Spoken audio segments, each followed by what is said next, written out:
Hey y'all, I know. I listen. I'm running late today. Running late, and I still got to get up. What's going on? Hey, hey, hey, hey.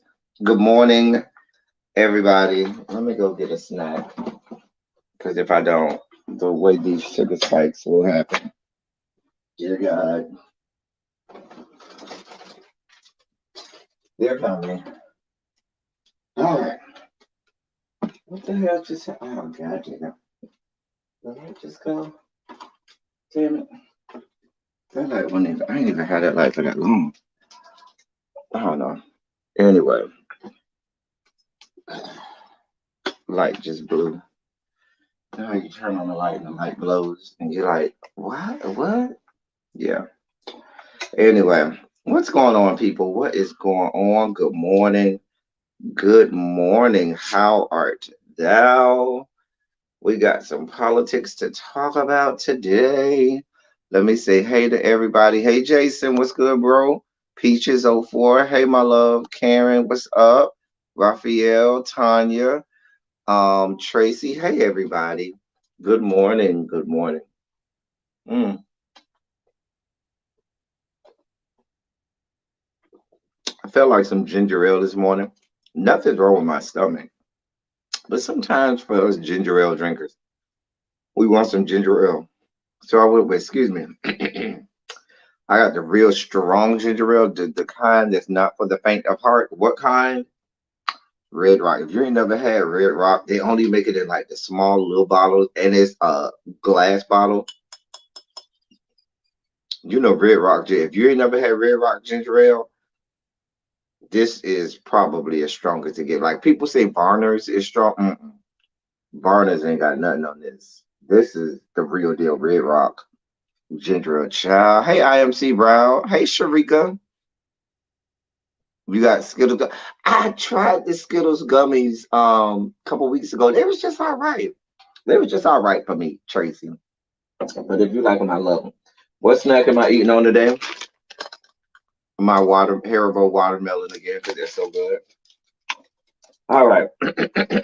Oh, no, don't do that. Oh, dear God. Y'all hold on. Hey, Bobo. Hey, Jay Parrish. Dear God. Trying to put my gummies down. I dropped something else.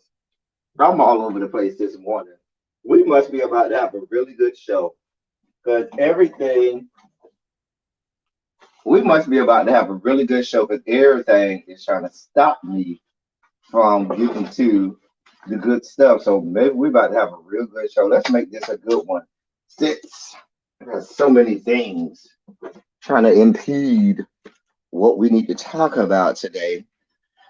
Hey, Jay Parrish. Hey, Bobo. Uh, that red rock ain't nothing to play around with. All right. Anyway, so today, ladies and gentlemen, we're going to get through some story. I don't have all bad today. I mean, we're going to have quite a few sugar spikes. Let's be clear, but I do have some good feel good stories today. All right, one that's very dear and near and dear to me. Um, so, um, yeah. So let's start. Where do we start? I'm gonna start with some news from earlier this week, and and then we'll bring it forward to today. Mm.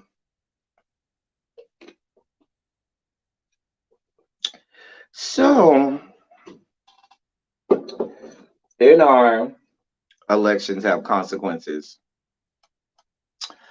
Part of oh, I'm sorry. I'm starting out of order. It's Black History Month. Let me start with our Black History fact. I apologize. Let me start with that. A little known Black History moment today. All right. So,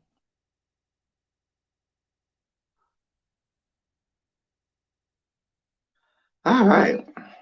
So let me give you this bit of information that you may or may not have known. I'm going to give you two, um, maybe two. Um, Let me think. I'll give you two Black History moments um, of the day. The first Black History moment of the day is, hold on, I can't see this. It's real. Let me move that. Yeah, there we go. That looks better. All right, that looks better. Excuse me. Our first Black History moment of the day, well, Black little known Black History fact, I should say, of the day is the many people do not know that there was an all black, all female unit of the military that delivered mail to World War II troops across England. It was the 6,688th Battalion. In February 1945, the 6,888th Central Postal Directory Battalion was established to deliver mail to American troops, government personnel, and volunteers abroad in England. At the time, many packages and letters were poorly addressed and sent to individuals with common names and little further direction. Members of this service weren't getting their mail, which had an outsized impact on morale. Officials estimated that with the disarray of the postal warehouse, it would take around 6 months for the harrowing backlog to be sorted and delivered. African American women were granted the opportunity to travel to serve overseas in late 1944, and the 6,888th Battalion was full of eager, well-trained recruits, led by Major Charity Adams. Excuse me. The women of the 6,888 spent time in Oglethorpe, Georgia, preparing for service, jumping over trenches, identifying enemy crafts, and marching. Mail delivery in a war zone did not come without danger, and the women of the battalion faced several close calls, injuries, and even instances of death. Though the reaction to this battalion was mixed, the 6,888 was outstandingly efficient. The battalion worked in long shifts, 7 days a week, and created a brand new tracking system for the mail they received. Rather than accomplishing the sorting of mail in the projected 6 months, the recruits blew through the task in 3 months. That's our first little known Black History fact. The 6,888, the all Black, all female battalion um, during World War II. Um, and our second little known Black History person, I'll say, comes in the form of Dr. Rebecca Lee Crumpler. She was the first Black woman to become a doctor of medicine in these yet to be United States of America. After moving to Charlestown, Massachusetts in 1852, Rebecca Crumpler worked as a nurse for 8 years. At that time, the lack of official schools of nursing meant she required no formal training for the job, but she certainly wasn't afraid of some hard work. She was admitted into the New England Female Medical College in 1860 and graduated 4 years later with her MD. Hey, Rochelle. After the end of the Civil War in 1865, Dr. Crumpler moved to Richmond, Virginia to provide medical care for the freed slaves who would otherwise have no one else to turn to. She dedicated herself to the understanding of diseases that particularly affected women and children, and when she eventually returned to Massachusetts, she opened her own clinic in Boston. She saw poverty-stricken patients and treated them regardless of their ability to pay her. That is Dr. Rebecca Lee Crumpler. Um, and I before I looked her up, I'd never heard of her, never even heard her name. And so we definitely speak the name of Dr. Rebecca Lee Crumpler, the first female Black medical doctor in these yet to be United States of America.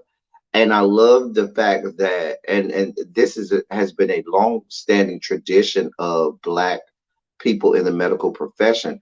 Oftentimes, there, especially like my grandparents used to tell me back in the 40s and 30s, 40s and 50s, these Black medical professionals were known by the entirety of the Black community. There was maybe one or two in an entire city or town. We're talking about major metropolitan areas.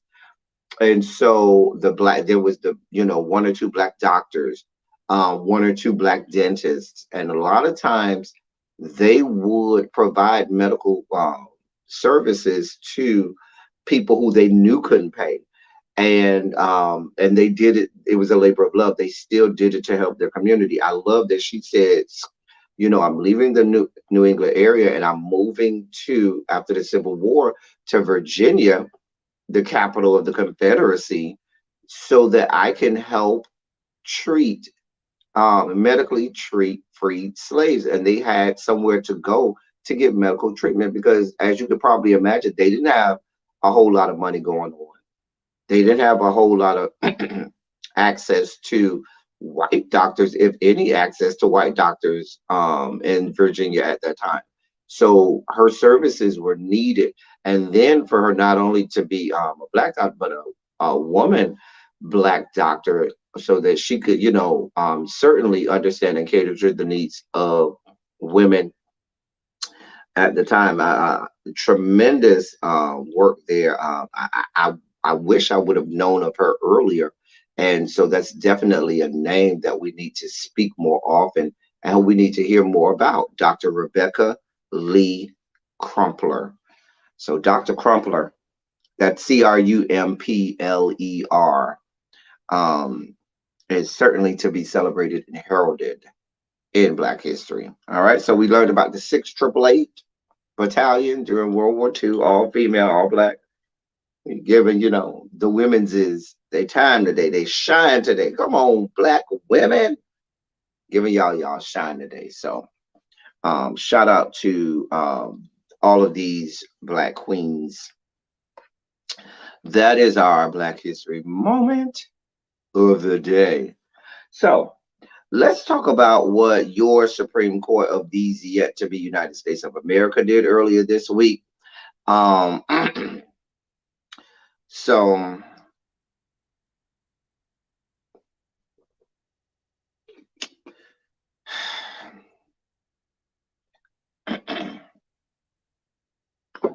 you can't you can't take a swig of Red Rock and think you're going immediately to start talking after that.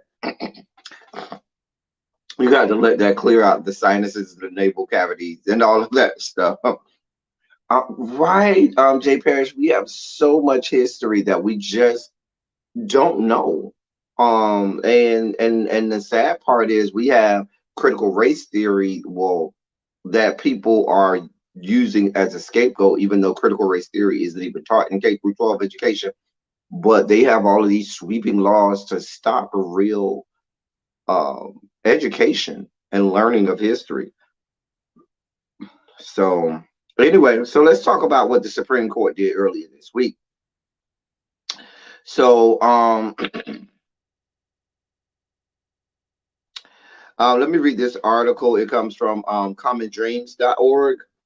Voting rights advocates in Congress and across the United States reiterated the need for stronger federal voting rights laws after the United States Supreme Court on Monday allowed Alabama's GOP-drawn, racially gerrymandered congressional map to stay in place.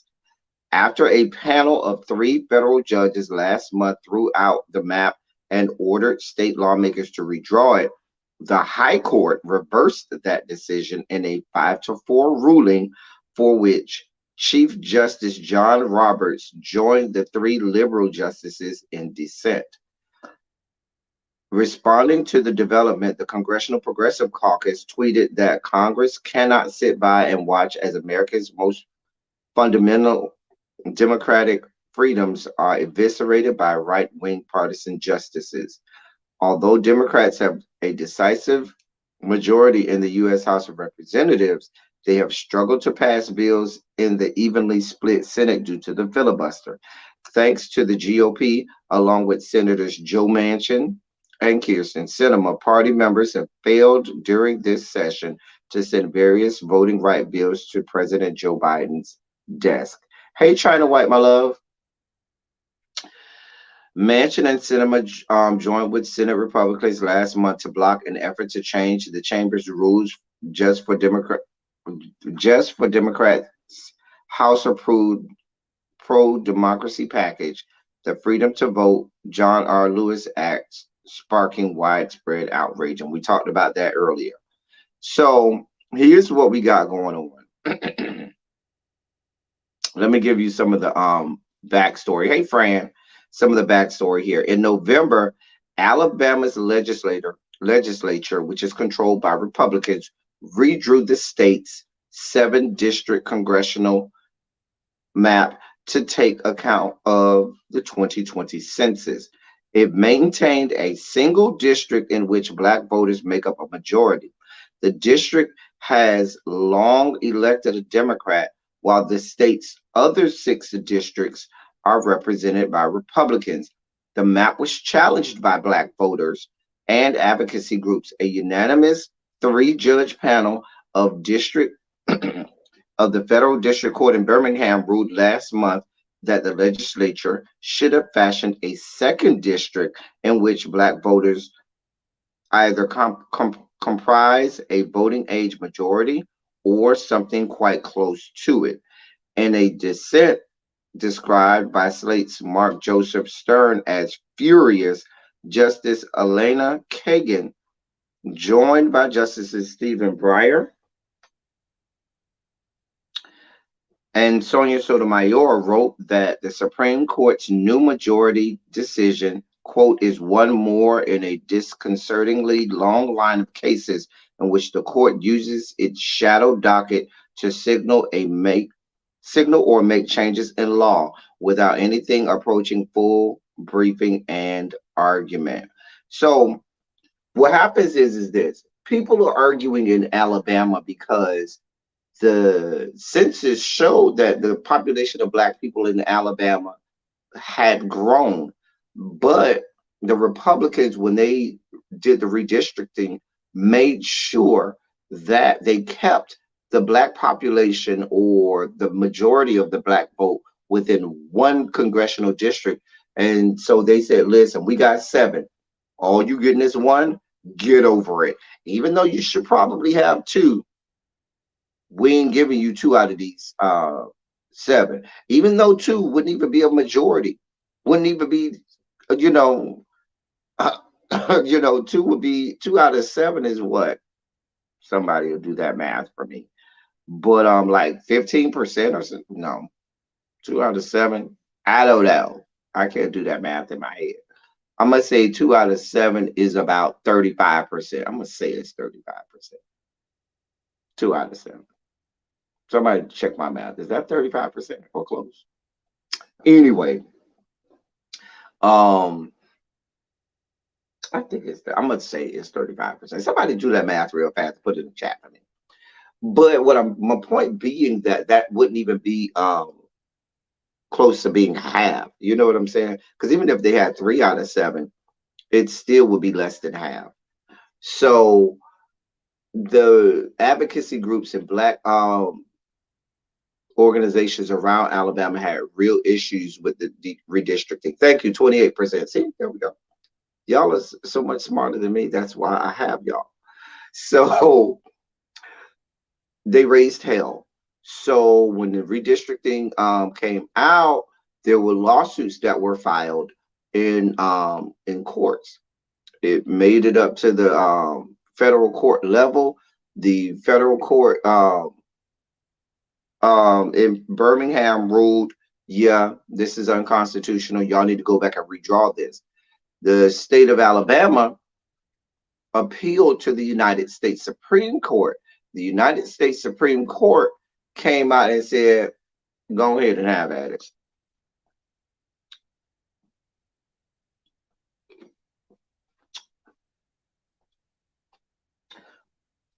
Please be clear. When these judges, or I should say justices, on the Supreme Court were being questioned, and there was a lot of to do being made about them. A lot of the concerns that people had was specifically with and about things like Roe v. Wade and all types of other issues specifically concerning the treatment of Black people across these yet to be United States of America was kind of left out.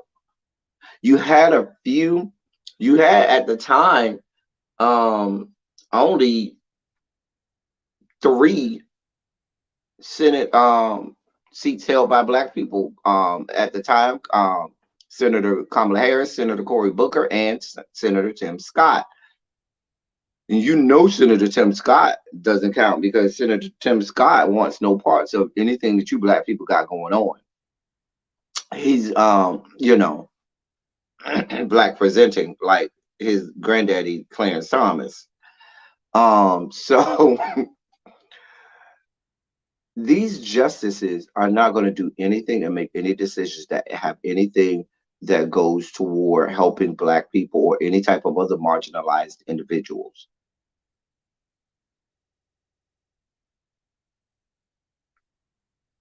I'm not surprised. Now, I brought this story up first. And well, let me say this too, and we talked about this on this platform. I told y'all, even though Chief Justice John Roberts kind of is a swing vote, wherein many times you'll see him swing to the liberal side and vote on their side, as opposed to just always be lockstep and key with the Republican or the far right. He oftentimes will, swing back and forth. So he can be a swing vote. That ain't gonna help you when you got a whole five people over there that ain't trying to even come anywhere near the center. All of them are way hanging off the right side. They all way far hanging off the right hand side. So when you have five justices that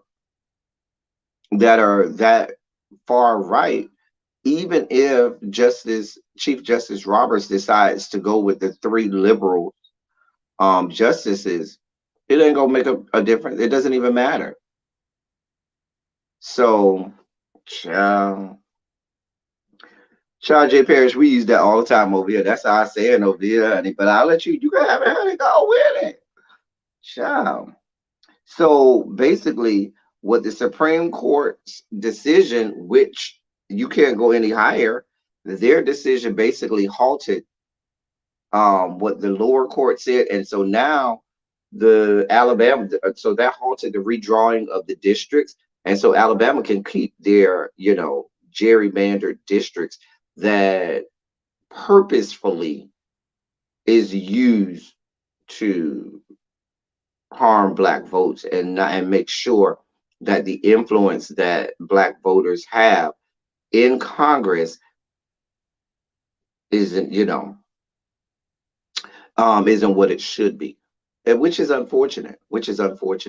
And you got Democrats over here pussyfooting around and playing around, twiddling their thumbs as if there's nothing to be done. Well, I keep telling y'all, there are sweeping laws and things happening all over the country that they're just letting idly go by.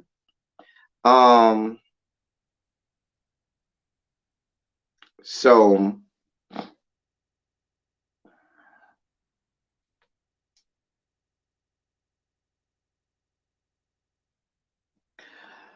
but this also means that the new district will be used for the primaries in the 2022 election cycle. So they're immediately going to implement this. And as the primary season is coming up, they are about to use that district, that redistricting map for the primaries, which is going to perhaps cause the Democrats to lose out on seats that they should have gained.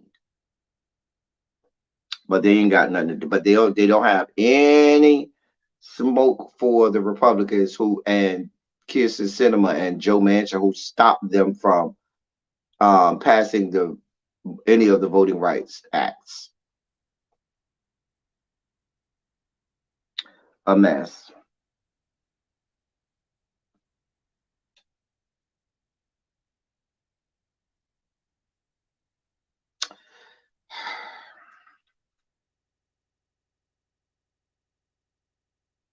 Now, if y'all remember, the Supreme Court years ago in 2013 had the Shelby County versus Holder case, where they said that the state of South Carolina had, with surgical precision, chosen to alienate black voters and to gerrymander the redistricting map, so much so to keep African Americans from having a majority in certain areas where they live, and where you look at a map and say, okay, why is this way?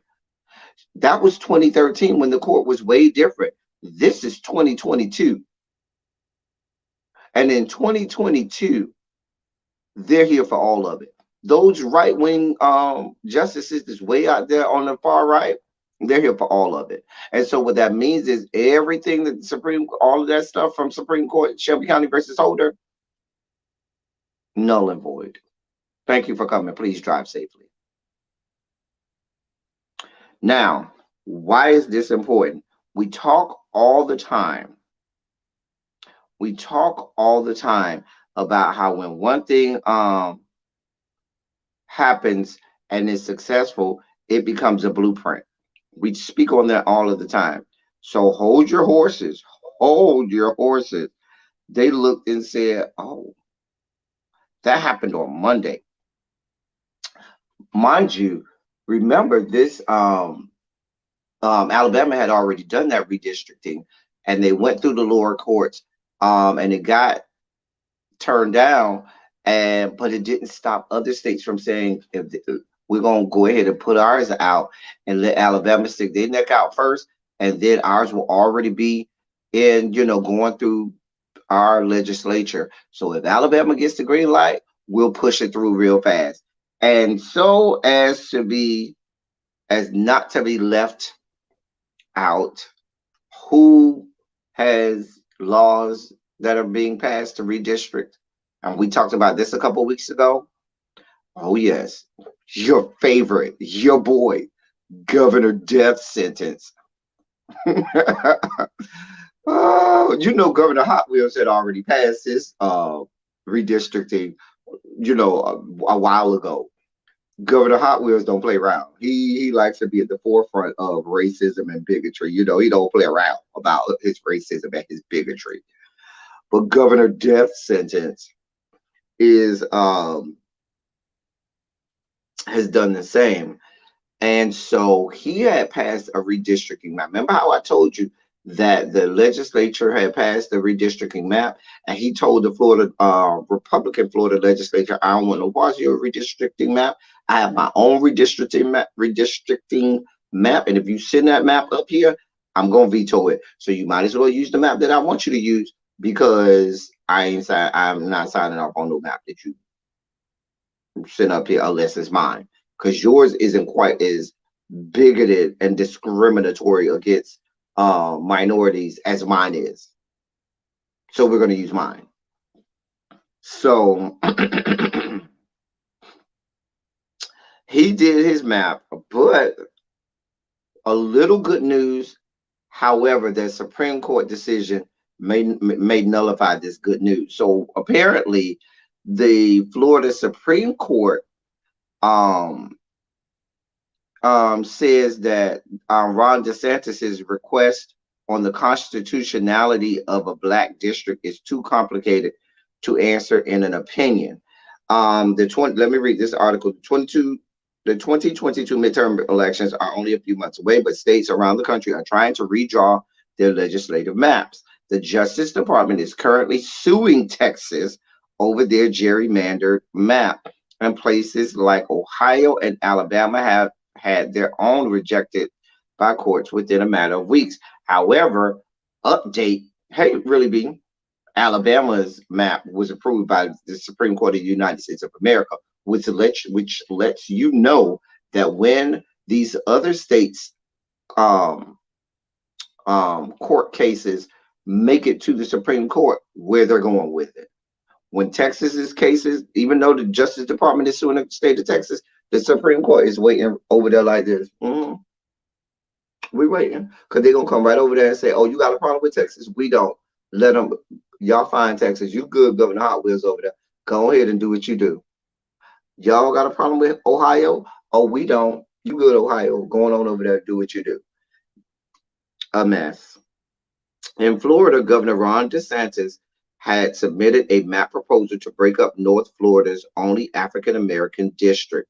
Before going ahead, DeSantis asked the Florida Supreme Court to issue an advisory opinion before the final guidelines were passed.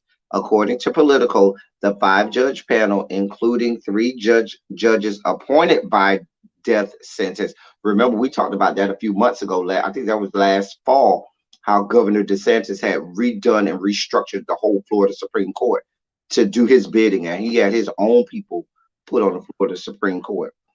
Anyway, the five-judge panel, including three judges appointed by DeSantis, rejected the governor's request on whether District 5 is unconstitutional. DeSantis's new map would give Republicans two additional favorable seats, bringing the GOP's advantage to 18-10, 18-10 on top of the 16-2, I'm sorry, the current 16-12 mark they have currently. The court claimed Governor DeSantis' request was too broad in scope, and a review would have the need for evidence, including voting patterns and demographic information. The court's advisory opinions to the governor are generally limited to narrow questions. Here, the scope of the governor's request is too broad. I just read that, and contains multiple questions that implicate complex federal and state constitutional matters and precedents interpreting the Voting Rights Act of 1965. The Supreme Court added that any review of Florida's 5th congressional district would likely involve the need for evidence, including voting patterns and demographic information. They also predicted the map could wind up before them at a later date. Representative Al Lawson, whose district would be changed to fall more Republican favor, had this to say about the ruling. Nearly 44% of those who are old enough to vote in the district are Black. I commend the Florida Supreme Court for making the right decision, Lawson said in a statement. Ron DeSantis wanted the Supreme Court to violate separation of powers and engage the judicial branch in partisan politics. They wisely and correctly rejected his request. Yes, Ron DeSantis lost today, but more importantly, democracy and the Constitution won. That sounds real good right now, but please be clear. It ain't over. And the Supreme Court decision that they just gave to Alabama changes the whole thing. You can throw out Shelby County versus Holder. You can throw all of that out, because this Supreme Court has said to the American population, we do not care about you having the right to vote. We don't care about gerrymandered districts. We don't care about y'all being disenfranchised. We don't care. We don't want any parts of it. Don't come to us with it. We ain't hearing it. They are flexing over there. The Supreme Court and those right-wing justices are over there flexing. They know they have lifetime appointments. They know with the stroke of a pen, they can undo anything that Congress and the president tries to push through. Stroke of a pen. So they sit over there flexing like, oh, y'all think y'all got power? All right. Stay tuned. We'll keep you up to date and up to speed on what's going on with that. I'm just saying. Um, where to go next? Trying to think where I should go next. This just really be poked in. Let me go to the Washington D.C. since she poked in real fast. So yesterday, um, predominantly black schools in Washington D.C. received bomb threats. And one was during the second gentleman's visit. So, seven predominantly black schools in Washington, D.C. received bomb threats and were evacuated Wednesday, drawing suspicion after several historically black universities and colleges um, experienced the same thing last week. According to Reuters, one of the schools, Dunbar High School, had a scare the day before while U.S. Vice President Kamala Harris's husband, second gentleman Douglas Emhoff, was visiting for a Black History Month event. U.S. Secret Service was made aware of a security threat at a school where second gentleman uh, Douglas Emhoff was meeting with students and faculty. Mr. Emhoff is safe and the school has been evacuated. We are grateful to the Secret Service and DC Police for their work, Emhoff's spokesperson tweeted on Tuesday.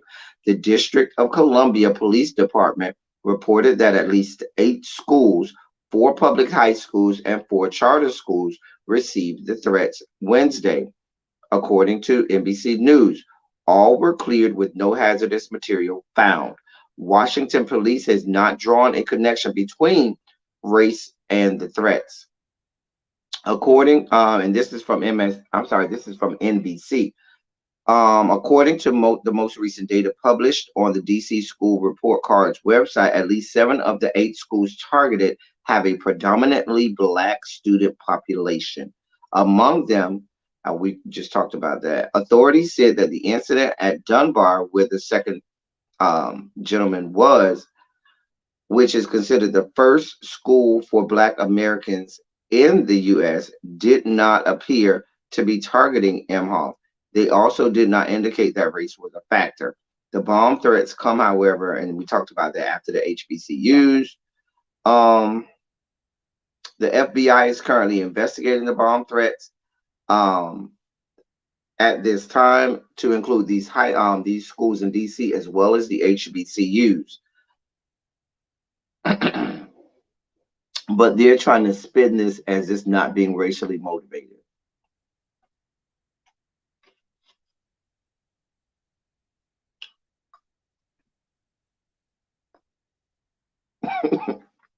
As I eat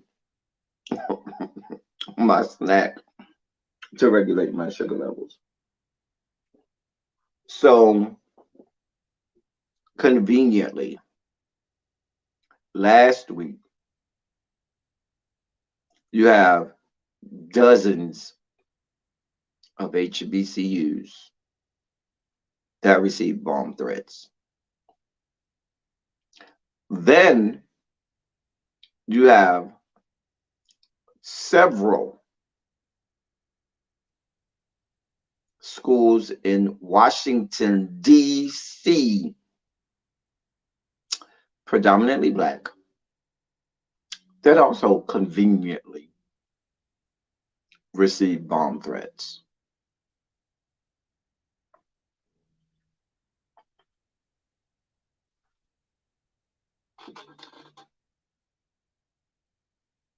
I've been an educator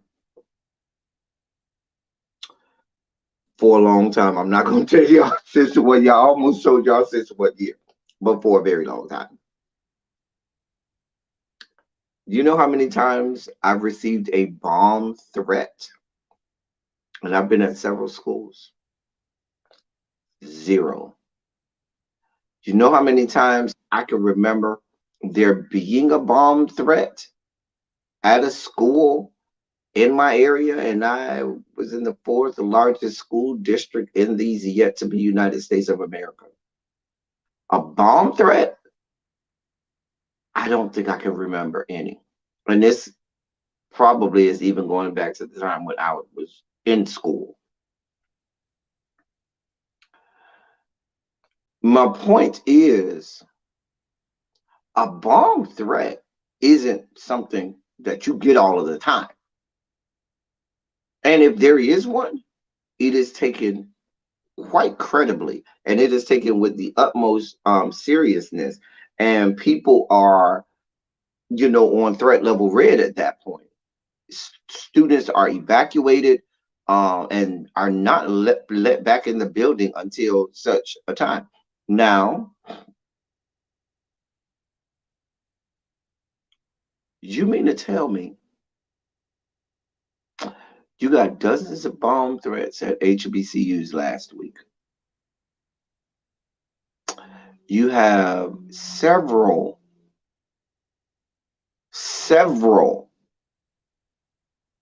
bomb threats in DC at K through 12 schools, predominantly black. And you at the FBI and the United States government and Justice Department are screaming, nothing to see here. None of this is racially motivated. This is just not, these are just coincidence.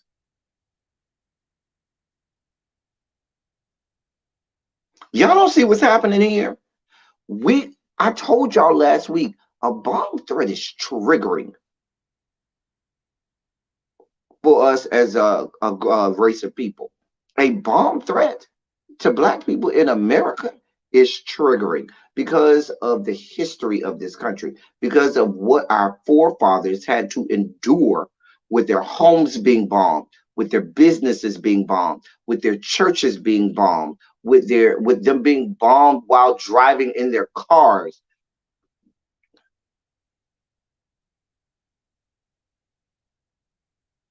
Really? But nothing to see here. I'm going to say again. I said last week, had dozens of PWIs received bomb threats, they would have shut down all schools across the country, shut down every college across the country. If a series of predominantly white schools in DC had been receiving bomb threats, they would have shut down not only all the schools in DC, but all of the schools in the greater DMV area. All of them. But when people threaten to kill the black people, the blacks, as they like to call us, nothing to see here. Oh no, this was just coincidental. Nothing racially motivated here. Bomb threats. I'm gonna let that sit there because I might be looking too far into this. Maybe I'm a little too, concerned. Maybe I'm an alarmist. I might just be an alarmist at this point. Maybe you all are kind of like the FBI and the Department and the United States government that's basically saying, oh, this is all right. It's nothing to see here. It was nothing there. Everything's okay. We have nothing to see. Maybe I'm wrong. Maybe I'm just looking too far into this. I don't know.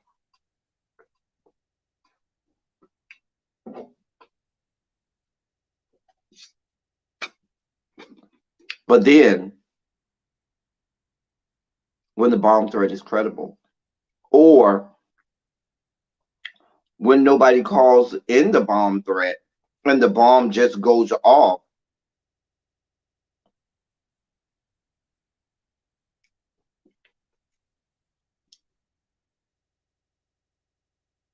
Thank you for that update, really be. They actually made an arrest. There was a couple of kids that made the threat at Dunbar. Now, did those kids make the arrest only for the one at Dunbar, or did they make the arrest for all of the schools involved? Because they said it was 8 schools. So did they make the arrest?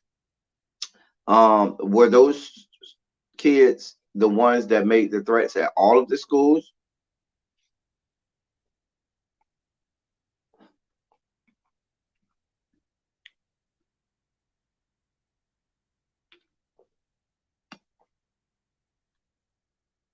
Oh, really? Be that's the point that I wanted to make.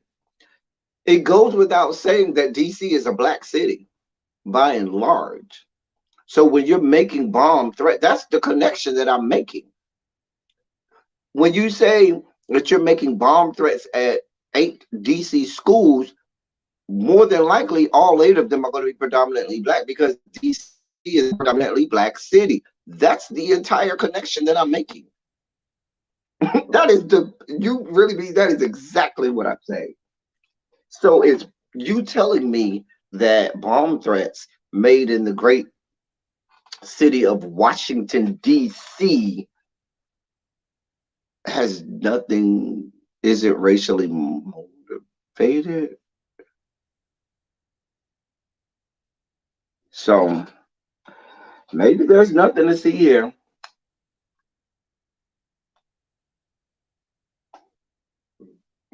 But here's the scary part. What happens when there's the credible one and now we think it's a kid again? Or what happens when the kids and the faculties um become um what's the word I'm looking for?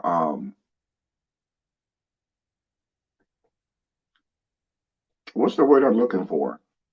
A man of many words, I can't think about it. Desensitized. There we go. Desensitized to it. They become inoculated to the threat of a bomb threat. Because see, like I said, a bomb threat in the black community is triggering.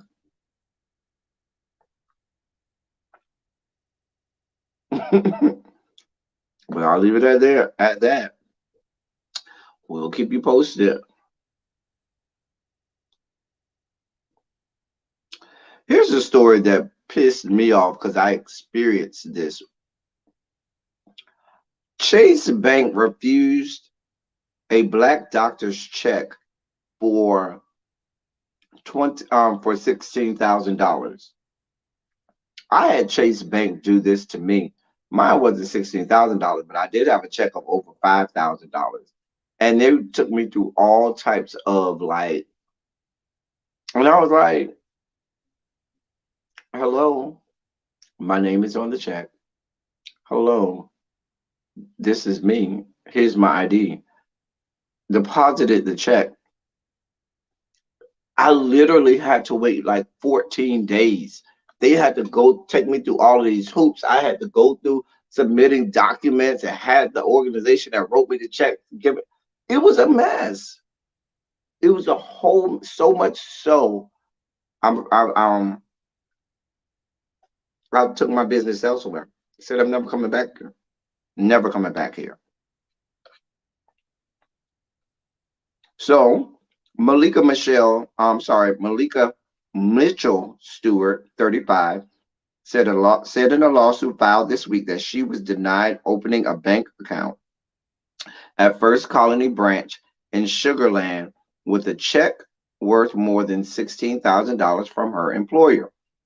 The incident occurred on December 18th, and the physician claims the staff asked her peculiar questions in an effort to validate the check and her employment. The bank ultimately turned her away, accusing her of fraud. Mitchell Stewart received the check in the amount of $16,780.16 as a signing bonus from Valley Oaks Medical Group, according to the lawsuit filed against JP Morgan Chase and 2 of its employees at a branch in Sugarland. Dr. Mitchell Stewart certainly did not expect that when she attempted to open a bank account with Chase and proudly deposited her first check as a new physician, she would be accused of fraud and denied the ability to open a bank account at one of the more prominent retail banks in the world. The suit said, quote, even after Dr. Mitchell Stewart showed employees at First Colony Branch identification emails between her and the clinic she works for, along with her business, she was still treated like a criminal. Same thing happened to me. The exact same thing happened to me.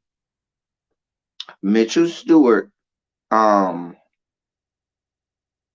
The said the branch manager apologized for her initial experience, but noted that Chase can refuse service to anyone without justification. What what Mitchell Stewart was reminded of on this day was that she is a black woman attempting to deposit a $16,000 check in a predominantly white affluent suburb solely because of her race. Dr. Mitchell Stewart was discriminated against by members of Chase's banking staff and denied services provided to non African American and provided services to non African American customers of Chase, the lawsuit states. I've never done anything wrong, Mitchell Stewart told KTRV TV. In order to get a Texas medical license, a medical license at all in Texas, you have to have a clean record. You have to go to school for so many years and they just didn't care. They didn't respect that. They didn't respect my credentials. And it goes on and on and on. Greg Hassel, a regional spokesperson for Chase, said in a statement, "We take this matter very seriously and are investigating the situation. We have reached out to Dr. Mitchell Stewart to better understand what happened and apologize for her experience." JP Morgan Chase said in a statement Thursday, "We take this matter very seriously and are investigating the situation." Oh, I read that. Why did they put that twice? Anyway,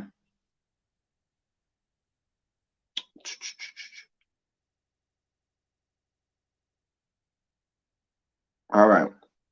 So, yeah, she's a beautiful black woman too. Beautiful black woman. Well, yeah, I don't blame her. Sue they asses. Get them. Get them. The same thing happened to me with JP Morgan Chase. Same thing. And I took my business elsewhere. I said, I'm not doing this with y'all. Mm-mm. Mm-mm. Anybody else have these experiences? I'm telling you, this happens. This does. I had it happen to me. And I probably wouldn't believe it had it not happened to me, but that happened to me. My check, I had a check that I had to deposit for. It was more than $5,000. I'll say that. And this was a few years ago now. Sure enough, I had to go through a whole lot of song and dance, and it was a mess. It was a whole mess. Please be clear. Once the dust settled and my money was deposited, run me my coins. Give me my money. Then they try to take me through a whole thing about getting my money out. I don't care who you got to talk to, what you got to do. Give me my goddamn money because I'm taking my business elsewhere.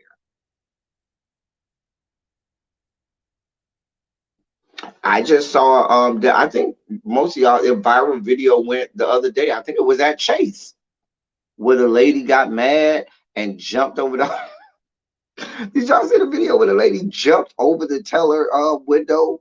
There was a whole video of the lady jumped over the teller window, went behind the teller thing. The white man, it was the little Asian man. He called him trying to hit that lady. That lady hit him so hard.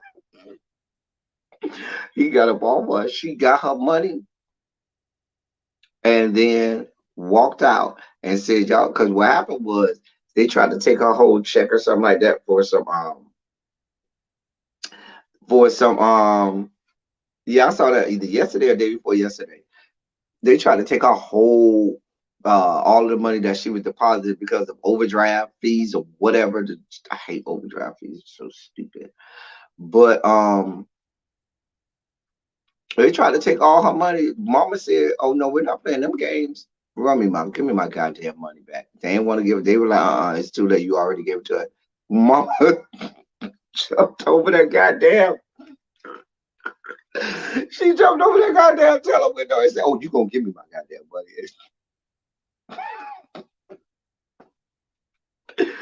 She got her money and walked about it. I can't be.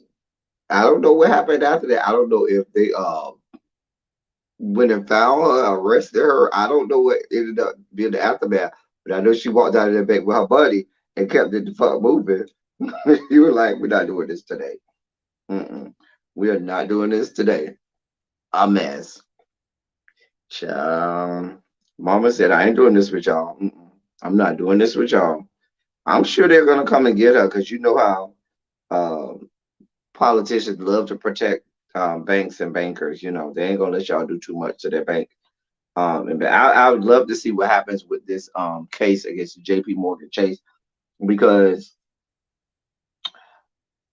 if you believe that a whole lot is going to be done to J.P. Morgan Chase Bank, one of the oldest financial institutions in this country, one that was started on the backs of slavery and racism, if you think they're going to do anything to J.P. Morgan Chase, you're reaching. Anyway, we'll keep you posted on that. If you ain't seen the video, go look it up. It's real easy to find. Child. Um,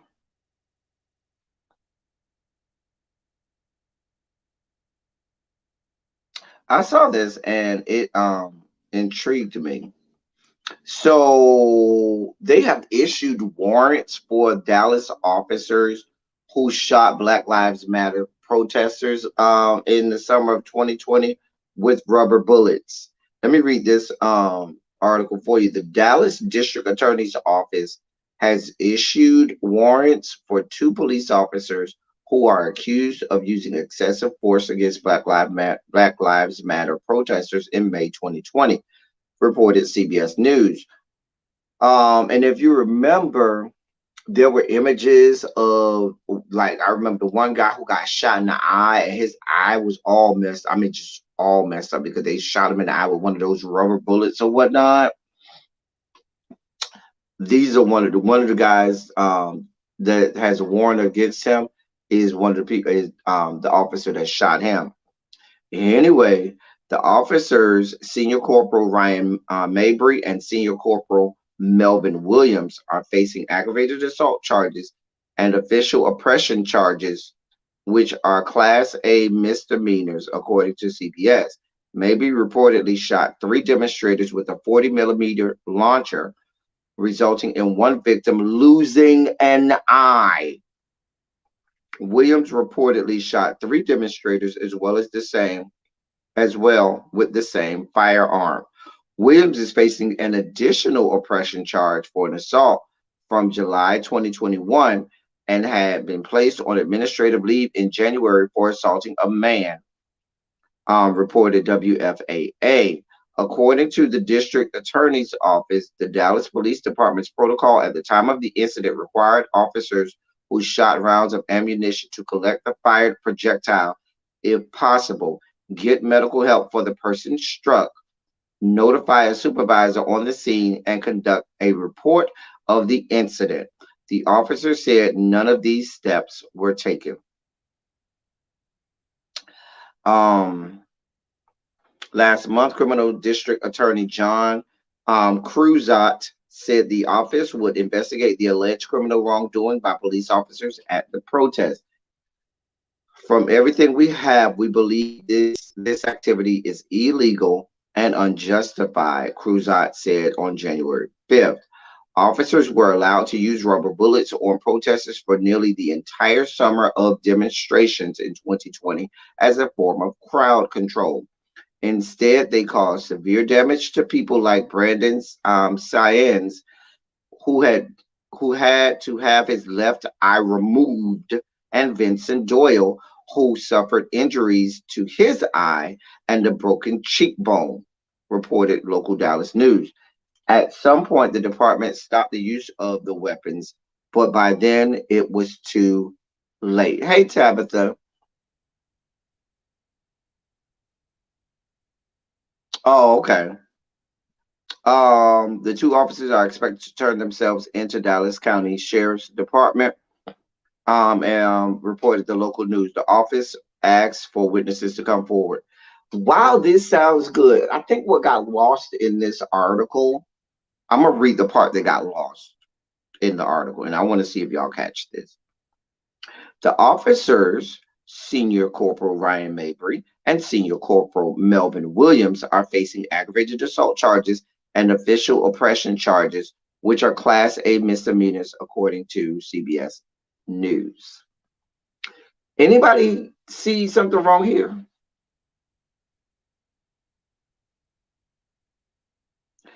Anybody see anything wrong here? Just asking.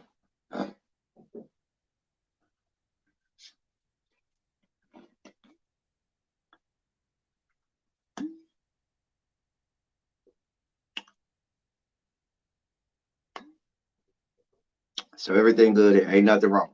We don't see no problems with what I just read.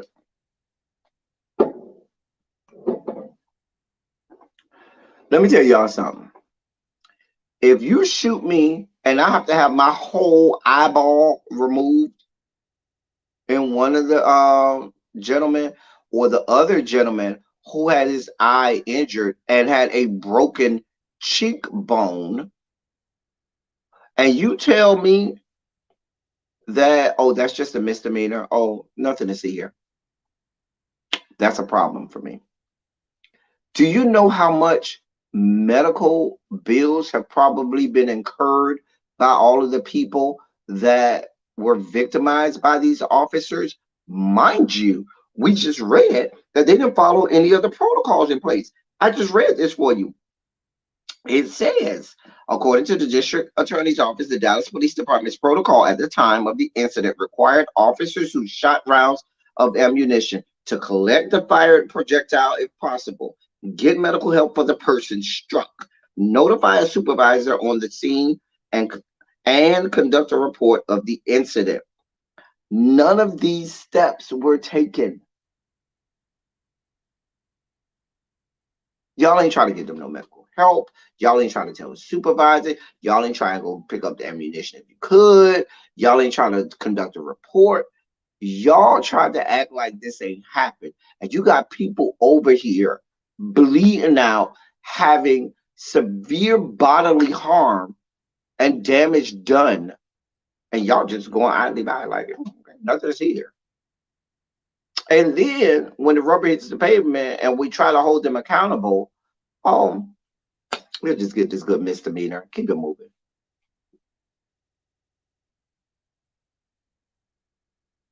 So how is this supposed to be?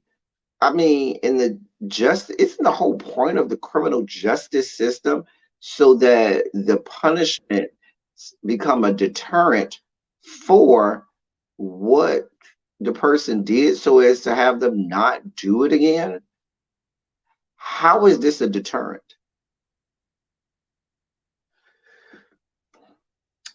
But if you are a protester, you can get a felony just for holding up a sign and protesting. You can get a felony and have all of your voting rights removed and so many other, things removed from you. You get immediately a felony in this same state of Texas.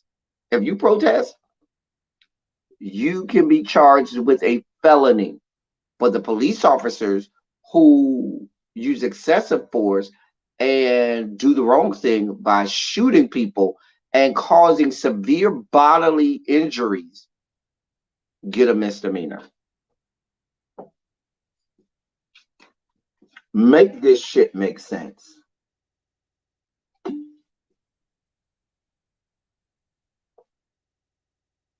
This is what y'all got going on.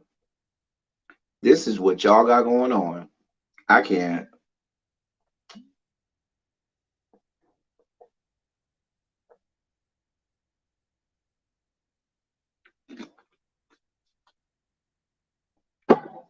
I'm not doing this with y'all. Mm-mm. Nope. But apparently, nothing to see here. Mm-mm. Nothing to see here. We'll see what goes on with that. Anyway, so I need to talk about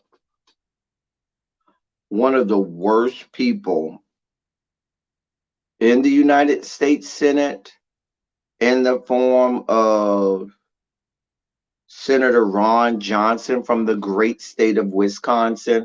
Y'all know we've talked about him on many, many, many occasions. Senator Ron Johnson. If you live in the great state of Wisconsin, just know Senator Ron Johnson is not here for you, okay? So let me give you some of the backstory. The United States Postal Service is revamping and redoing their trucks. Excuse me. And a company in Oshkosh, Wisconsin, is has gotten a 10-year contract to do the United States Postal Service trucks. This came, as part of the infrastructure bill and all that stuff. So you would think that with this company being, headquarters and based in Wisconsin, that these jobs would go to I don't know what they call them, Wisconsinians or something like that. I don't know what they're called in Wisconsin, but no. Um, um, this is going to be 1,000+ new jobs. And they're sending the jobs to South Carolina. So they're asking the company to have factories in South Carolina and having the jobs moved, instead of them being in Wisconsin, having them be in South Carolina. So people started to ask him, okay, are you going to fight to try to stop this from happening and keep the jobs in Wisconsin? Let me let you hear what that young man had to say, because y'all probably want to hear what he had. So I'll let you hear from him. This is what he had to say. Oshkosh Corporation has a contract to build vehicles for the Postal Service. The company says the trucks will be built in South Carolina, although some have been pushing to move the assembly to Wisconsin. Johnson was asked about that during an event in Richfield on Saturday. I want to insert myself to demand that anything manufactured here using federal funds in Wisconsin, obviously supportive of it. But in the end, I think when you're using federal tax dollars, you want to spend those in the most efficient way. And if it's more efficient, more effective to spend those in another state, then I don't have a real problem with that. It's not like we don't have enough jobs here in Wisconsin. The biggest problem we have in Wisconsin right now is employers not being able to find enough workers. If I lived in the great state of Wisconsin, I would really think about, why did I send you there? Because let's be clear, when you send someone to the United States Senate or the United States House of Representatives, they are there to vote for your best interest. The president is someone whose job it is to be looking at, okay, I got to think about every state from sea to shining sea. The Supreme Court, when they're making decisions, they have to think about all states from sea to shining sea. If I am representing a specific constituency, when I am making decisions and when I am voting, is it not my job to be sure that I am being about the business of garnering the constituency of which I am serving all of the things that should be coming to them? You said, yeah, I don't have no problem with them sending those jobs to South Carolina. We got enough jobs here in Wisconsin. Don't worry about it. We good over here. We got enough jobs over here. Y'all can take them over there. I probably would feel some kind of way about that. Mind you, this is the same Ron Johnson and his level brand of fuckery that that served on the committee that was um, conducting testimony and stuff like that, and hearing people speak on the subject of the coronavirus and so forth. And this Yahoo sounded like somebody from the dark regions of the internet spewing all kinds of horrible things into the app. Let me let y'all hear some of the fuck shit this clown um was spewing on the Senate floor. Dear God above. This clown was called out by Listerine.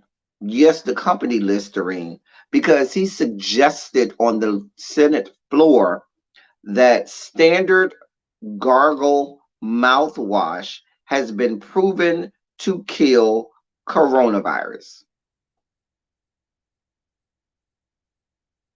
Oh, yes, that's the same one, Tabitha. Let me let you hear that again.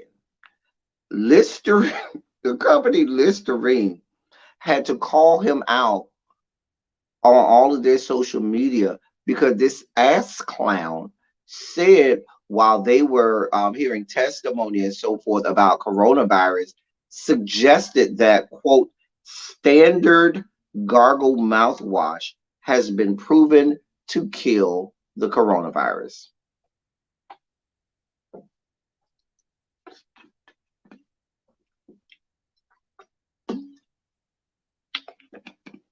This is what y'all got going on.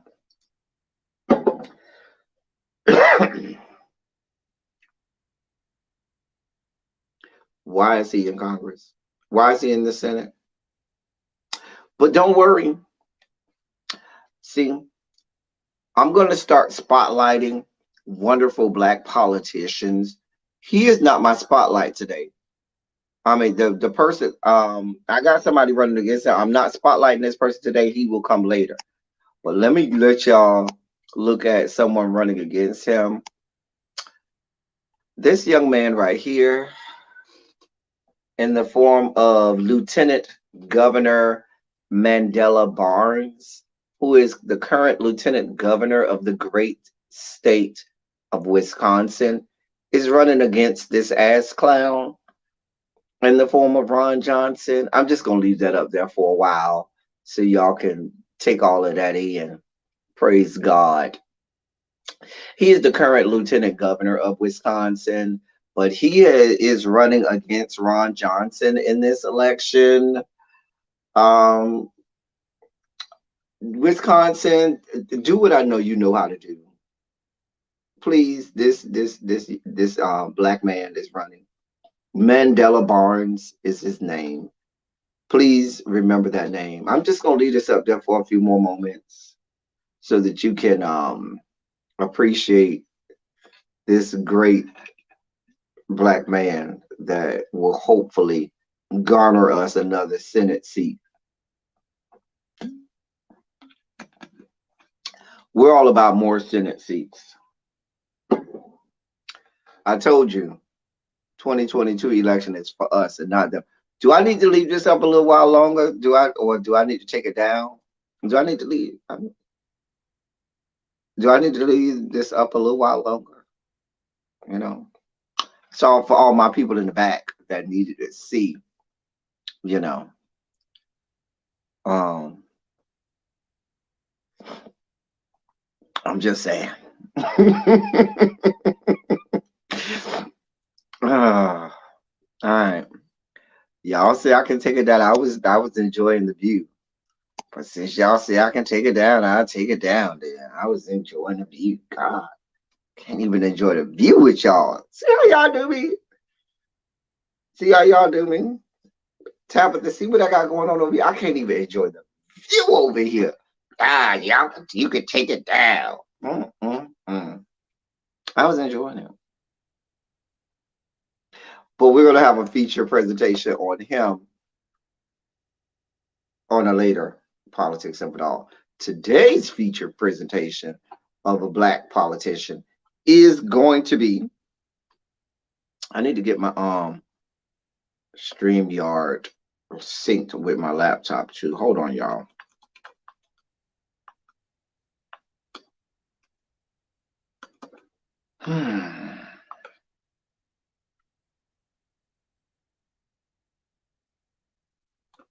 Hold on, y'all, because I want to make sure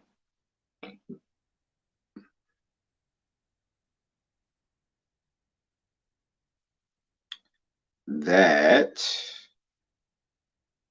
really that's what we're doing. This is stupid. God.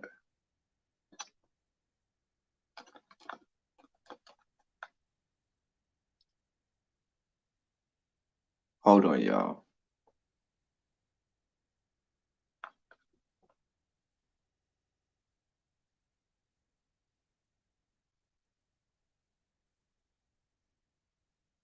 What just happened?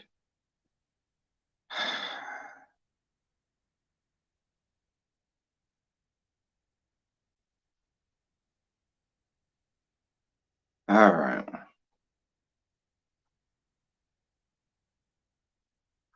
This is stupid. I'm sorry. Y'all, I gotta go through all of this sign in and rigmarole. While I'm waiting for that, while y'all waiting for that, I don't care what China White say. China White, you just gonna have to look at it a little more because I'm enjoying the view. Get some more of Mandela. Get some more of Mandela Barnes. Get some more of that young man because I likes the view. All right.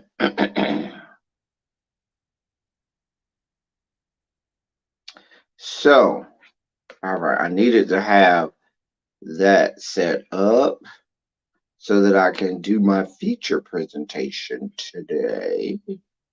What just happened? All right, here we go. So,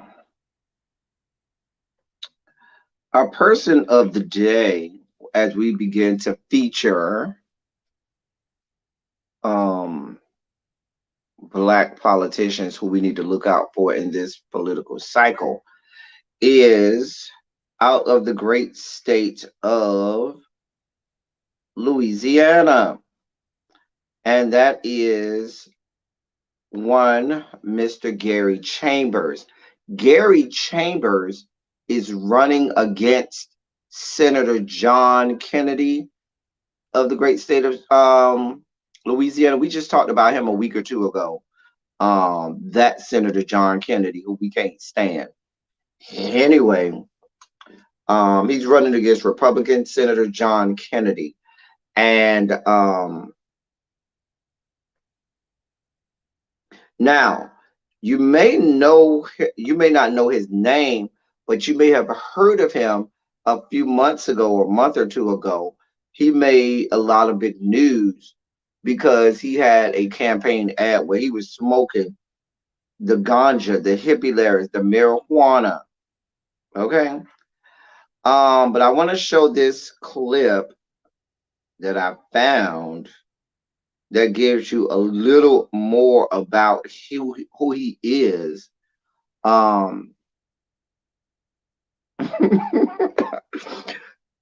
I see you, China White. I see you, girl. Hold on, y'all. I want to play this clip for y'all. Hold on. It gives you a little more about him. Need to share my screen. Because y'all know we are all about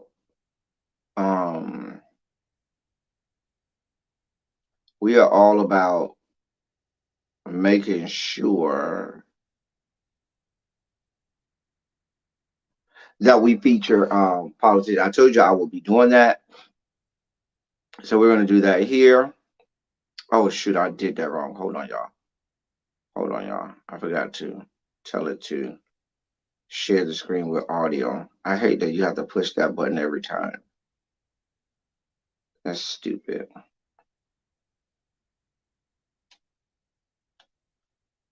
All right. I got this video of him off of theroot.com. Hey, Jason, what's good? All right, here we go.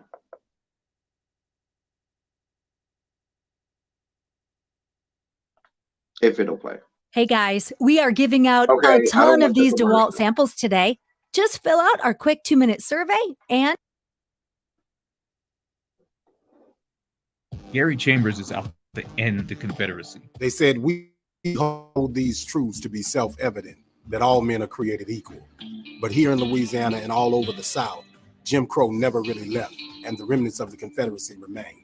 The Baton Rouge native was a civil rights activist long before he ever entered politics. His unfiltered and direct approach have made him both a catalyst for change and an adversary of local politicians. Most famously, his 2020 appearance at the East Baton Rouge School Board meeting in which he demanded a high school named after Confederate General Robert E. Lee be renamed. So I had intended to get up here and talk about how racist Robert E. Lee was, but I'm gonna talk about you, Connie. Sitting over there shopping while we talking about Robert E. Lee. This is a picture of you shopping while we talking about racism and history in this country. Black people make up 32% of Louisiana's population, but 66% of those incarcerated. In fact, the state of Louisiana contains a higher percentage of its population than any other democracy on the planet. It's also the state that put the country's largest maximum security prison on the site of a former 8,000-acre plantation. I'm Gary Chambers, and I'm running for the U.S. Senate. In 2019, Chambers ran for state senator in Louisiana. In 2021, he ran again, but this time for a congressional seat in a special election for the state's 2nd congressional district. Now, in 2022, he hopes to finally win an elected seat in the U.S. Senate. If he did win, he'd be the first Black person to hold a statewide office in Louisiana since 1872, which speaks to the very legacy of Jim Crow that Chambers is trying to fight. Gerrymandered districts are a byproduct of the Confederacy.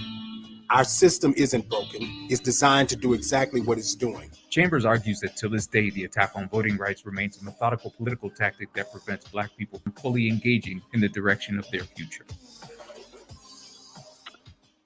All right, so that was a little reminder of who Gary. Now, y'all know we played that video on this channel where he went in on Connie. Remember, we watched that on this channel and got our own life. When he say, Connie, you over there shopping while we over here talking about some serious stuff. Remember, we did that on this channel. We featured him on this channel. I think that was last year. I think it was last. I'm almost sure. I don't think it was 2020. Although it might have been 2020, but I think it was last year. But so he is officially running against John Kennedy. I'd like him to get some more traction over there. That's why we feature. I want y'all to see now. He had the first video. Now, if you remember, he had the video of him smoking a blunt that he did as a campaign ad. His recent video, he is burning the Confederate flag. I'm going to show that video here, knowing full well that's going to demonetize this video. I know that full well. I know immediately by me showing this video, we're probably going to start to have the YouTube moderator bots in here. We're probably going to start to get some of the other bots and trolls and stuff, and that's fine. Y'all know we're built for this. You know, this is the channel where YouTube has shut me down mid live. Remember during 2020 when we were talking about Black Lives Matter and stuff like that, and we were in mid live and YouTube shut us down, and we said we would not be silenced. Y'all remember that? Some of y'all been here since then. And we had several lives during that time where we was in the middle of a live and YouTube would shut it down. Does any of my videos get monetization? A few, some of them. I see you picking at me, Tracy. That means that y'all need to look out for your boys, since I ain't get no monetization. Nah, I'm just joking. Y'all know I don't ask y'all for nothing. But yeah, they be hating on me because I do not mind speaking up and saying things that are not comfortable. And white people and the bureaucratic regime over there down to the Googles and YouTube, they don't want no parts of stuff that's uncomfortable, especially when it deals with issues of black people. They'll say one thing and do and mean another thing. So let me I'm gonna play his political ad. Um and he actually in this ad he actually burns. It's called Scars and Bars. It is on YouTube and he actually burns the Confederate flag. So let me show that.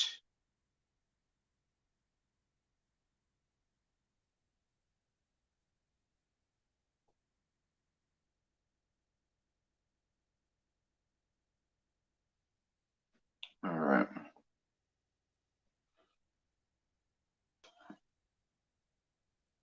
All right, here we go.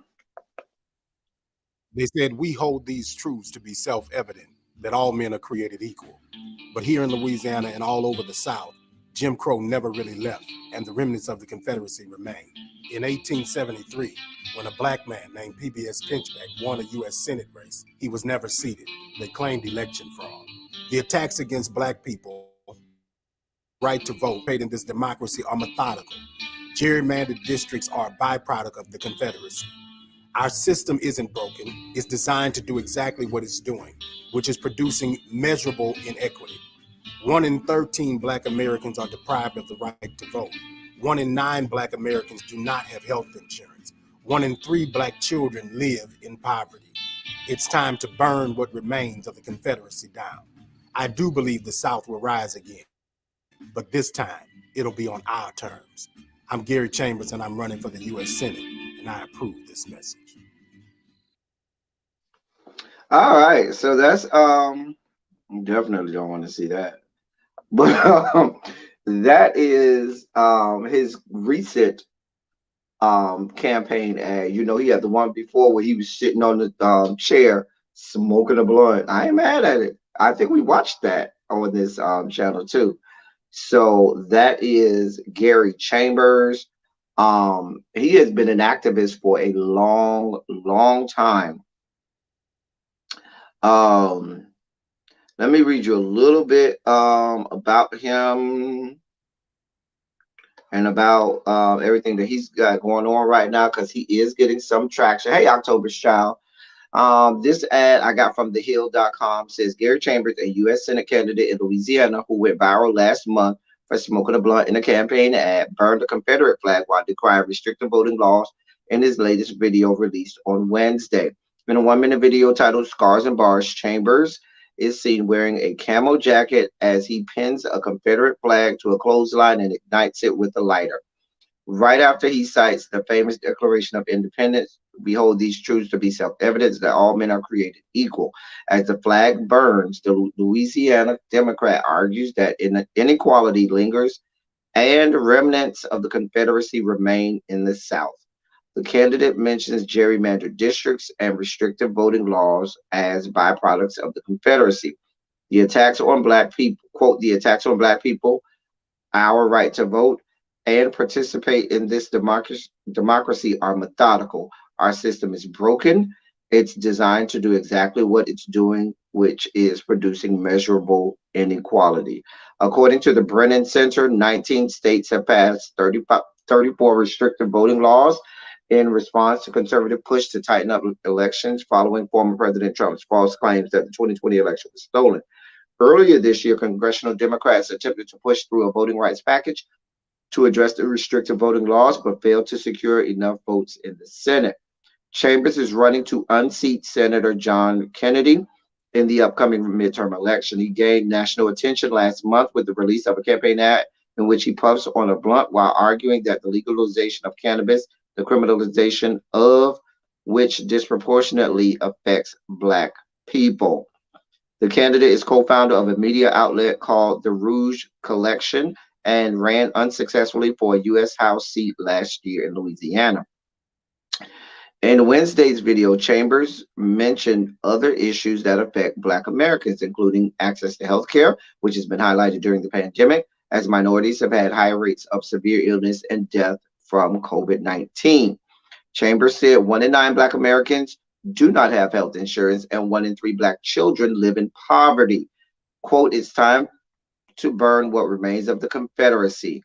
I do believe the South will rise again, but this time it will be on our terms." So I'm here for Mr. Chambers. I ask that my people in the great state of Louisiana can get behind and campaign for this young man.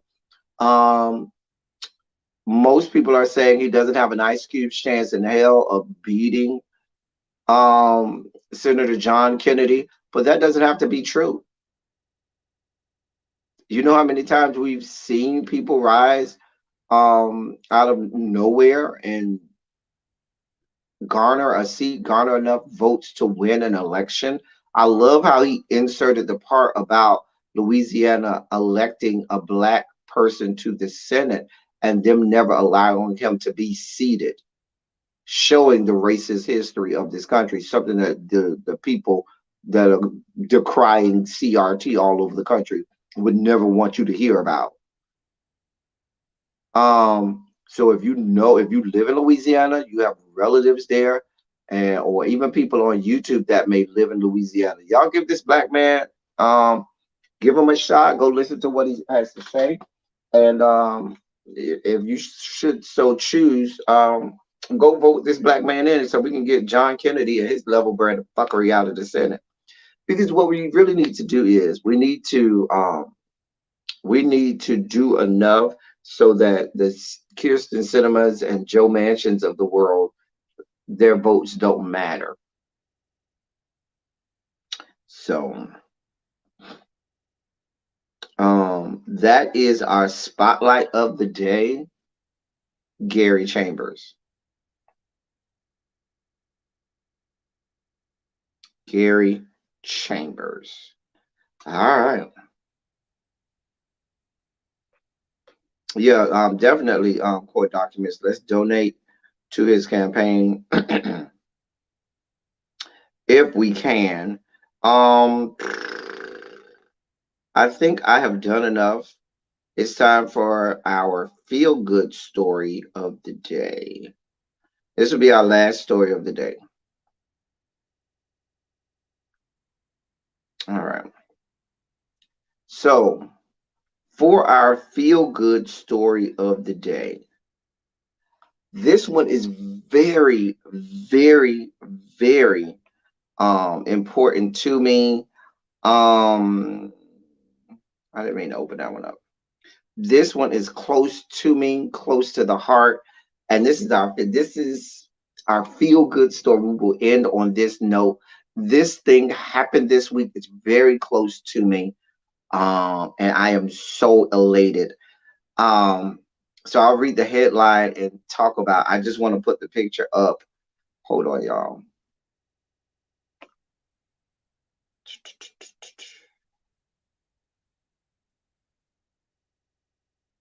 Hold on, y'all. I want to put the picture up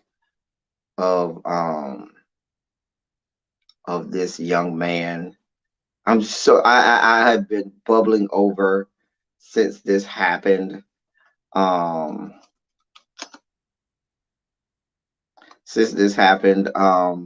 Wednesday, and I couldn't be more elated about it. And it's just I've been smiling ear to ear about this. So I'm trying to get the picture up for y'all.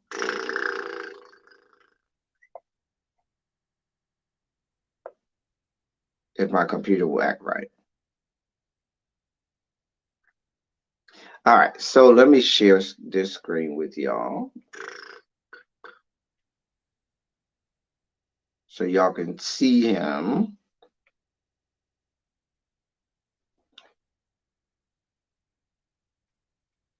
All right.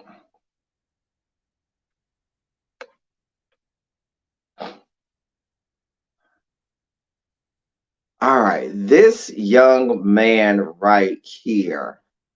Oh my God. Oh, all right. Who is he? He is Time Magazine's 2021 Kid of the Year. His name is Orion Jean. That's my little nephew. His dad went to high school with me. We were in the band together. His dad went to college and at FAMU, and we were in the March 100 together. We were freshman brothers. We are frat brothers. Both of us are in Alpha Phi Omega National Service Fraternity together. Me and his dad are really, really close. I know his mom. His mom is a Gamma Sig. His mom is in Gamma Sigma Sigma. She went to FAMU. And oh my God, he's been on Ellen. He has been on CBS Morning News. I mean, the things that this young man Orion has done has been great. That's my little nephew. I'm so elated.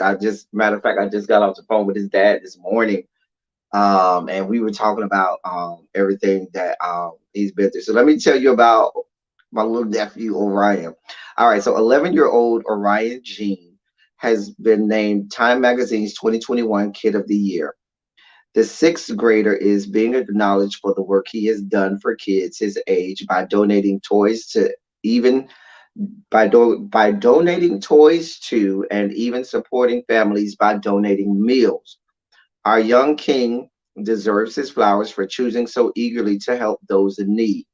Gene began a community service campaign titled Race to Kindness in 2020, which was initially funded by a $500 prize he won in the National Kindness Speech Contest, according to Texas Monthly. The campaign is composed of a few different projects, all aimed towards addressing needs.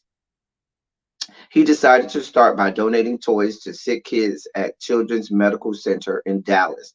Quote, these kids are my age and they're just kids like me, he recalls, thinking before he launched a drive for 500 toys in August 2020. Gene's parents had helped him set up social media pages and filmed videos about the toy drive for them to post on his behalf. Donations began streaming in, and he collected and donated 619 toys to the hospital in only a month. Not long after, in October, Gene set the ambition of donating 100,000 free meals in time for Thanksgiving. Quote, one of the most memorable parts of Thanksgiving is about the food and being thankful for the things that you have, he says. Unfortunately, some people may not have Thanksgiving meals or meals in general on other nights. I felt like it was of great significance that we ended the drive around that date. Following that Thanksgiving meal drive, Gene also ran a drive collecting up 500,000 books for kids living in poverty. Texas Monthly reported he's collected 40,000 books so far and travels to different locations in the South to collect the books. Extending this passion for reading, he wrote his first book, quote, a kid's book all about leadership, sharing his experiences running his campaign as well as helping kids learn how to initiate change themselves, per the Race to Kindness website. Star Telegram reported Gene was recognized as Mansfield School District Board meeting, and his prize from Time Magazine will be a monetary gift and the opportunity to be a kid reporter at the magazine. And he's gotten so many accolades and awards, and he travels. I remember when I got the first copy of the book or whatnot, and I read it, and I was, going over some stuff with it.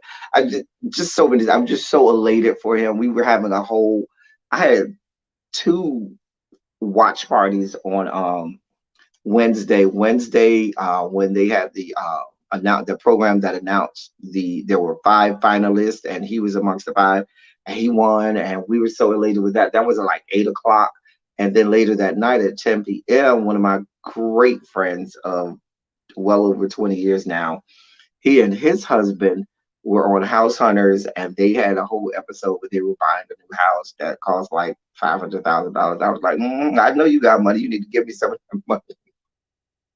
And so it's been such a full week for me, with all of the work and everything I've been doing, just so busy. This story right here, my little nephew Orion, Gene, his dad's name is McDonald, his mom name is Carrie.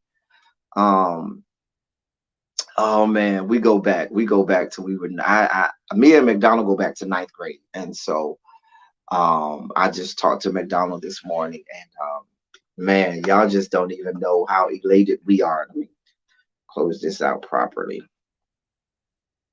Y'all just don't even know how elated we are with just his success. He has a website. He's written a book. He travels. He gets awards. He goes on all kinds of TVs. He's so well spoken, and so great. Such a great young man, and I'm so very proud of him and his parents because they work really hard, um, with him. So yeah, that's our feel good story of the day. That has brought me, um, a lot of joy. So yeah, and then I talked to my friend Tony. He was on House Hunters with his husband, Harry, and they were all elated. And I haven't been to the house yet, because I haven't, actually when I was in DC, they had not purchased the house yet. They got the house last summer. I was in DC last February. So I'm supposed to go there this year at some point. So I'll go there and I'll lay up in the house, and then I'll go to really be and lay up in her house and bother her. But yeah, congratulations to him. You can look him up. His name is Orion Gene, or if you look on Time Magazine's website, they have a whole little clip about him there. So I'm so elated and so excited for him and stuff. So yeah, that's our feel good story for the day. So we had all of our spotlights today. We had our sugar spikes today. We had so much. Tabitha, if you were still in the room, I would love for you to post on your social media and stuff. My little nephew, um, Orion Jean, um, just to give him a spotlight because he's such a great young man, and we talk enough about bad stuff, and I love, when we have good stuff, and especially it being close to home. So yeah, um, I think that's all. His parents are very proud. Br Burns, they are extremely proud of him. As are all of us. We are all very proud of him. I think that's all I got for today. Yes, that is all. Um, I've had fun today. We've had so much fun. That's all I got. As I say all the time, we'll be here tomorrow for Silly Saturday. Ty has said, I'm putting up my quotation fingers, that he plans to join us for Silly Saturday tomorrow. We'll see. That's what he said. That's what his mouth said. His mouth said he was going to join us for Silly Saturday. We'll see if he comes. So that's tomorrow morning. Yeah, y'all know we're gonna have a lot to talk about on Silly Saturday because we've had a lot of peeing this week. Yeah, we'll talk about it. But that's all Silly Saturday stuff. I think that's all for now. As I always say, I love y'all. Wait, Tracy, when did you send it? I got your wait. When did you send it, Tracy? Tracy, you sent me something? I got your chips. But that was like over a month ago. We talked about that. Wait a minute, Tracy. When did you send it? Hold on.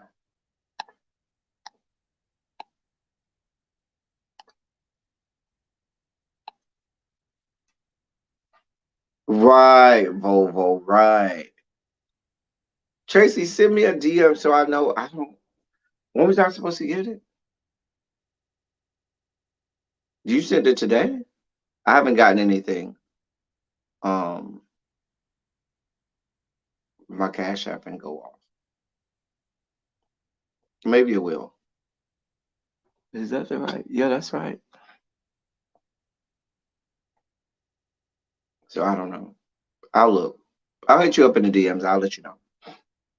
But thank you so much. I don't want you to think I don't appreciate. I appreciate that.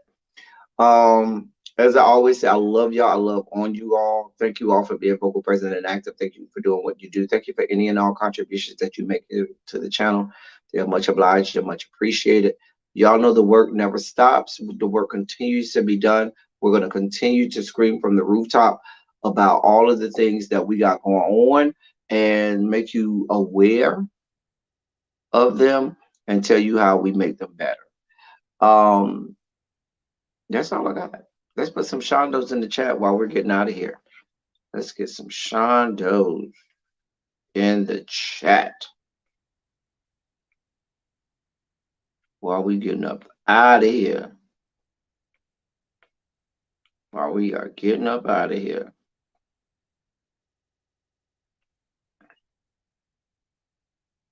Just checking to make sure. Let me get up off here before my phone dies.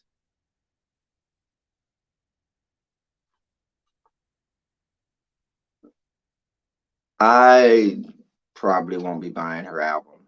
I might listen to parts of it, but I probably won't be buying it. Just saying. Anyway, thank you all for all that you do. Thank you, mods, for being here and supporting me. Thank you, members, for all that you do. I never want that to go without being said. Oh, okay, Tracy, I just got it. It didn't come up on my phone, but I just checked that's what I was doing, Tracy. I was checking my email. But thank you for your donation to the snack fund. Y'all take care of me so much. Thank you. I was checking my email because I knew if you said that it would come to my email. So that's what I was doing. Thank you. Thank you, my love. I did. I do have it. I don't know what notification that come up with my phone. But thank you so much, my love. That is all I got for y'all for now. Until next time. Thank y'all for coming. Y'all drive safely. We out. Love y'all.